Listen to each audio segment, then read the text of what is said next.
You had serious concerns about the fact that there's now so many people to deal with at these camps. You're worried that there might be some kind of letter system. They can give in a letter, they can go out, and then in the hope that they return. Is that true?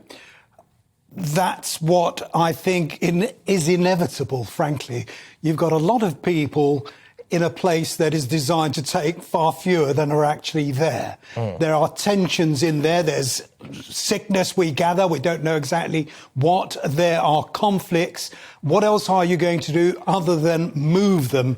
And if you move them and if you say to them, right, here's a bit of paper, you haven't been given admission, only temporary admission, you've got to come back and talk to us, then they will go off and into the underground. How did you feel when you learnt about a report that Nigel Farage brought us, which, by the way, was denied, remarkably denied by the local paper in that area, about a woman opening her front door, there being an asylum seeker in her home. He was upstairs in what happened to be her grandson's bedroom, for goodness sakes. We had 2 phones saying, please get me to Manchester.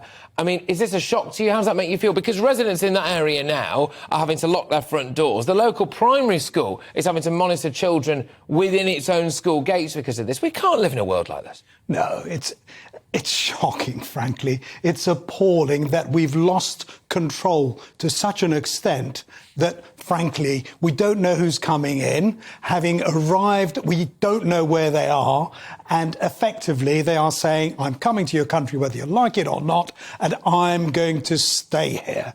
And that is what sort of sovereignty is that, for goodness sake? Yeah, 100%. How do you feel about the fact that Suella Braverman is now back at it? Because a lot of people are saying, yes, I'm very happy that Suella Braverman is back. She did resign over that ministerial code issue. I do suspect that there was more to do with the fact that she wasn't getting what she wanted over illegal immigration. But some people are saying, we've heard it all before from the Tories. Now it will be no different. Well, it's only 6 days since she stepped down.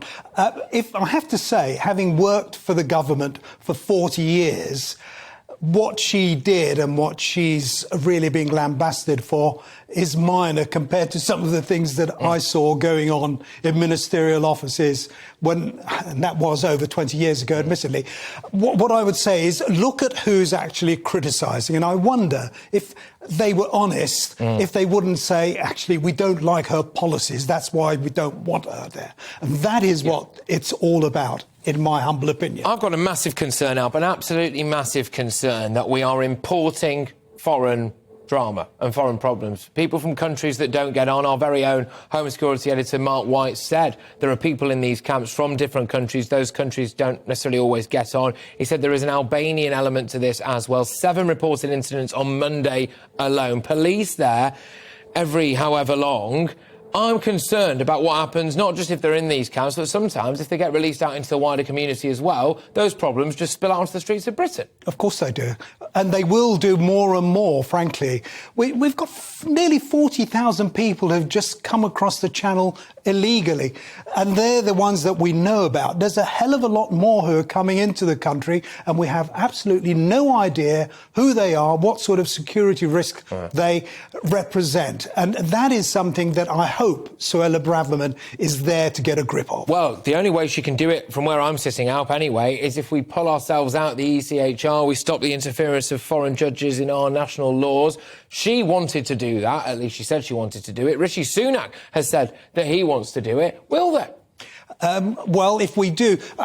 look, there are 2 things here. One, if we pull out of the ECHR, that's not going to solve all our immigration problems. And personally, I don't think it's actually going to stop people from coming over. Will it make it easier for the planes? It will make it slightly easier for us to remove them. Although don't underestimate the will to stymie it all in the courts, which is what's going to happen anyway.